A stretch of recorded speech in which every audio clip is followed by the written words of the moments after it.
High everyone, welcome to your Sanjuli blog. नवीन वर्षाची सुरुवात आम्ही महाकाली मंदिर इथे केले. भरपूर भाविकांची गर्दी होती नवीन वर्षाच्या दिवशी महाकाली मंदिर चंद्रपूर इथे. आणि इथे माऊलीपाशी आम्ही पाहायला लागले आणि पुढे जाताना आम्हाला लाईनीतून दिसत होतं तिथे काहीतरी पूजा असल्यासारखं. आम्ही म्हटलं एवढं काय आहे इकडे? आम्हाला काही कळलंच नाही. कारण मी एका रीलमध्ये बघितलं होतं एका मुलाचं. तो मुलगा टाकला होता शतचंडी यज्ञ पूजा हवन चंद्रपूर इथे आयोजित करण्यात आलेला आहे म्हणून. तर गेल्या लगेच आम्हाला दिसलं तर आम्ही दुरून बघितलं आणि पाहायला लागले आणि ओटीचे सामान वगैरे घेऊन आम्ही आतमध्ये गेले आणि शतचंडी यज्ञ पूजा इथे हवन इतके छान म्हणतात तर गाणे म्हणत खूप छान प्रकारे त्यांनी पूजा करण्यात आलेलं आहे आणि लाईनीमध्ये तर इतकी भीड होती तुम्हाला काय सांगावं.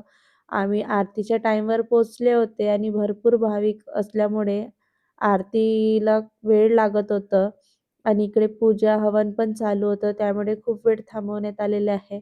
पण आईच्या कृपेने आमचं तर लवकरच दर्शन झालं. मी कधीही जात असते चैत्रामध्ये, नवरात्रामध्ये, मधोमधी पण मी जात असते आईकडे. पण कधी असं मला वेळच नाही होत. आईचं कृपा कधीही आमच्यावर असते त्यामुळे आमचं खूप लवकरात दर्शन होऊन जातं. आणि आईचं सत्व असं आहे, आपण किती विश्वास ठेवतो त्या आईवर, तेवढं ती फलित दाखवते. आम्हाला तर त्या आईमुळे खूप काही चांगलं झालं. तुम्हाला मी एका सेपरेट व्हिडिओ बनवून व्लॉगमध्ये मी तुम्हाला सांगणार. कारण मी पहिले खूप बिमार राहायची आणि ही आईच मला वाचवली. तुम्हाला सांगितलं तर तुम्हाला खोटं वाटेल, पण या आईमुळे मी वाचून आहे. एक मला खरं नक्की म्हटलं तर मला 100% वाटतं. मी इतकं स्ट्रगल, इतकी बिमारी राहायची, इतक्या बिमारीतून मी बाहेर पडली आणि मी जगून आहे. आता मी माझ्या मुलांशी, माझ्या फॅमिलीसोबत आहे म्हटलं तर हे सर्व ही आईची कृपा आहे. आणि खरंच ना, मी इतकी म्हटलं ती आईची म्हटलं तर पूजा करते आणि शंकरजीची पण पूजा करते, महादेवची. या दोघांचं मला खूप म्हटलं तर खूप सत्व आहे. मी या दोघांना कधीच म्हटलं तर विसरू शकत नाही. मी मरेपर्यंत तरी या आईचं स्मरण माझ्या रोज म्हटलं तर रोज मी दररोज 100 वेळा तरी आईचं नाव घेतच असते. इतकं मला आईचं सत्व आहे. आणि इतकं भरपूर भाविक, इतके प्रचंड गर्दी आणि इतकं छान वाईब वाटत होतं. म्हटलं तर मंदिरात गेल्यानंतर घरी यायचं मनच करत नव्हतं. खूप वेळ आम्ही तिथेच होते आणि तिथे हवन पूजन चालू असल्यामुळे तिकडे पण आम्ही पाहत होते. कारण मस्त छान वाटत होतं आणि नवीन वर्ष मला आईकडे का जावं असं वाटलं म्हटलं तर. कारण प्रत्येक वर्षी मी कोणत्या ना कोणत्या मंदिरात जातच असते. पण आईची कृपा इतकी आहे, की आईकडे जावं काय आहे का मी माझं 30 डिसेंबरला अॅनिव्हर्सरी होतं. मी त्या दिवशी पण माझ्या मिस्टरांना म्हटली, "आपण अॅनिव्हर्सरी आहे तर आपण मंदिरात जाऊ." काही कारणांमुळे मला जाणं शक्य नाही झालं. तर यांना म्हटलं, "आता तरी आपण जायला पाहिजे. चला" म्हटलं. तर आम्ही सायंकाळी गेले होते आणि सायंकाळी गेल्यामुळे पण सकाळपासून खूप गर्दी आहे म्हणूनही पब्लिक सांगत होते. कारण सकाळपासून इतके भाविकांची गर्दी होती नवीन वर्ष असल्यामुळे. खूप गर्दी होती म्हणाले आणि सायंकाळी पण प्रचंड गर्दी होती. पण खूप चांगल्या प्रकारे दर्शन झाले. खूप छान वाटलं आणि नवीन वर्षाची सुरुवात आईच्या कृपेने माझे फॉलोअर्स म्हणतात ते छान वाढावं आणि माझे YouTube फॅमिली पण सबस्क्रायबर वाढावं म्हणून मी तर आईपाशी पाया लागलेली आहे. मी म्हटल्यासारखं सर्व चांगलं झालं तर मी चैत्रामध्ये खरंच आईपाशी जाणार. मी एक मन्नत मागली आहे आईला. आईच्या कृपेने खरंच माझं ते स्वप्न झालं, तर मी खरंच तुम्हाला नेक्स्ट व्लॉगमध्ये तर त्या व्लॉगमध्ये मी तुम्हाला सांगणारच. कारण मी काय मन्नत मागली होती आणि काय झालं. त्या आईची कृपा नेहमी असतेच. म्हणून मी तुम्हाला हा हा व्हिडिओ तर हा व्लॉग माध्यमातून दाखवत आहे. आणि तुम्हाला माहीत आहे का, चंद्रपुरात म्हणतात तर महाकाली मंदिर आहे म्हणून तुम्ही कुठून बघत आहे? नक्की मला कॉमेंट करा.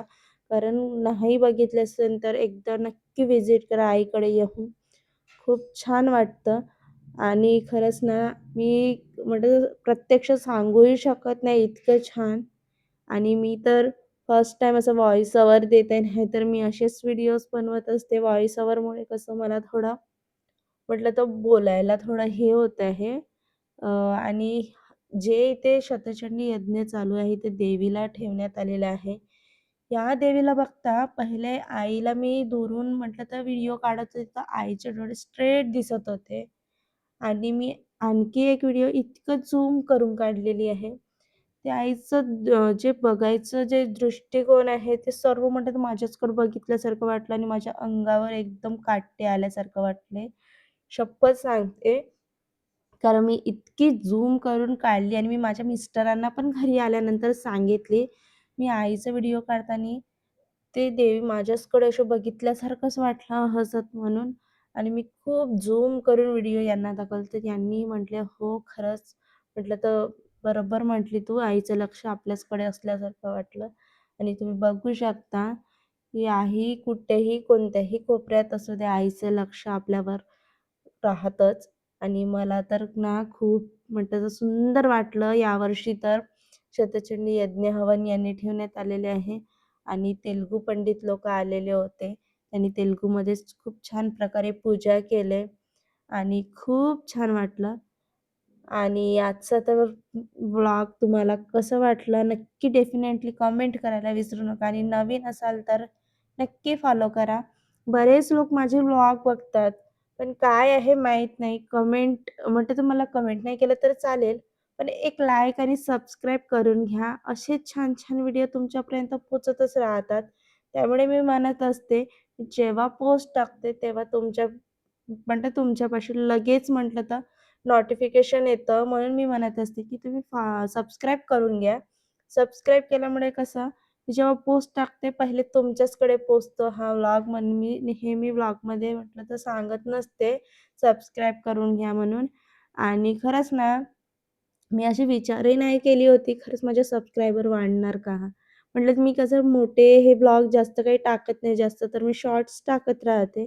शॉर्ट्स माध्यमातूनही माझे आता 160 म्हटलं तर सबस्क्रायबर झाले होते आणि मी आईचे जे 2-3च शॉर्ट टाकले आणि त्या शॉर्टमध्ये मला तर 8-9 म्हटलं तर सबस्क्रायबर वाढले ना, मला खरंच खूप छान वाटलं. मी आईकडे जी मन्नत मागली, मला म्हटलं तर आईनं दाखवलं, काही नाही होत, मेहनत करते मी आणि खरंच एक दिवस माझं पण येणार, नक्की सक्सेस होणार आणि त्या आईला मी म्हटल्यासारखं जे माझं मन्नत आहे ते पूर्ण करणार. आजचा व्लॉग तर एवढाच आहे. बाय, भेटू नेक्स्ट व्लॉगमध्ये.